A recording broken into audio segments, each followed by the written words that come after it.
Everyone, আজকে ছিল দীঘার সেকেন্ড ডে। আমরা রেডি হয়ে নিয়েছি আর এখানে তো খাওয়াই শেষ হচ্ছে না। আমরা আজকে গেছিলাম জগন্নাথ মন্দিরে পুজো দিতে। দীঘাতে মেন যাওয়াই জগন্নাথ মন্দির দর্শনের জন্যই। অনেস্টলি স্পিকিং, দীঘাতে সেই ব্যবসাটা এখনো শুরু হয়নি যেটা পুরীতে শুরু হয়েছে। মন্দিরটা আমার অনেক বেশি ভালো লেগেছে।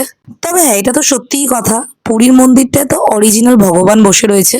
তবে এই মন্দিরটাও খুব সুন্দর করেছে। আপাতত তো ভীষণ পিসফুল রয়েছে, জায়গাটাও প্রচুর বড়। সব থেকে ভালো লেগেছে এই জিনিসটা, এখানে 50 টাকার থেকেও ডালা শুরু। পুরীর মন্দিরে তো 251 টাকার নিচে কোনো ডালাই নেই। এখানে দেখো আমার বর এখানে নিয়ে খেলতেও শুরু করে দিয়েছে। আমার মন্দিরটা খুব সুন্দর লেগেছে। এখানে ভোগের ব্যবস্থা আছে 1:30 থেকে, কিন্তু 11:30 থেকেও একটা ভোগের ব্যবস্থা আছে। আমরা ওটাই খেয়ে নিয়েছিলাম কারণ আমরা ঘুরতে বেরোবো। এখানে দিয়েছিল ডাল, ভাত, 2 ধরনের সবজি আর মিষ্টি। তারপরে আমরা চলে গেছিলাম তালসারিতে। তালসারিতে গিয়ে এখানে চোরাবালির মধ্যে ঢুকে মরি আর কি। এখানে জায়গায় জায়গায় জল, জায়গায় জায়গায় বালি।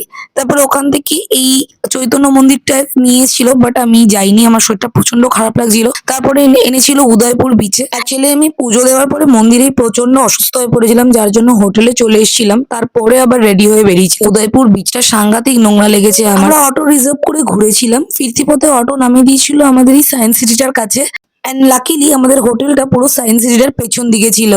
আমাদের সায়েন্স সিটি যেরকম কলকাতাতে যা যা রয়েছে এখানেও তাই তাই রয়েছে। 19-20 কিছু জিনিস একটু এদিক ওদিক রয়েছে। এখানে আমরা অনেকক্ষণ টাইম স্পেন্ড করেছিলাম, দারুণ দারুণ জিনিস কয়েকটা ছিল। আর এখানে দেখো প্রিয়ব্রত এসে জগিংও শুরু করে দিয়েছে। এক্সারসাইজের অনেক জিনিস রয়েছে এখানে, আমিও করছিলাম, কিন্তু আমার শরীরটা এতটাই খারাপ লাগছিল বলে আমি শুধু ভিডিওই করে গেছি। রাতে আবার হাঁটতে হাঁটতে সেই সায়েন্স সিটি থেকে নিউ দীঘা বিচে এসেছিলাম। নিউ দীঘা বিচে একটু বসে ওখান থেকে রাত্রিবেলা একেবারে ডিনার করে হোটেলে চলে গেছিলাম, কারণ সকালবেলায় পরের দিন ছিল 9:30টায় আমাদের চেক আউট।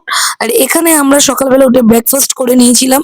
আরে দেখো আমাদের বাস এসে গেছে। আমরা আসার সময় বাসে এসেছি, প্রাইভেট বাস বুকিং করেছিলাম কারণ সেদিন ছিল হোলি, আর হোলির দিন কোনো সরকারি বাস চলছিল না।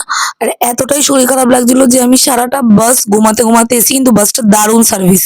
আমাদের 3:30টার মধ্যে স্প্ল্যানেডে নামিয়ে দিয়েছে। ভিডিওটা ভালো লাগলে লাইক, কমেন্ট, শেয়ার করে দিও। আমার চ্যানেলটাকে সাবস্ক্রাইব করে দিও।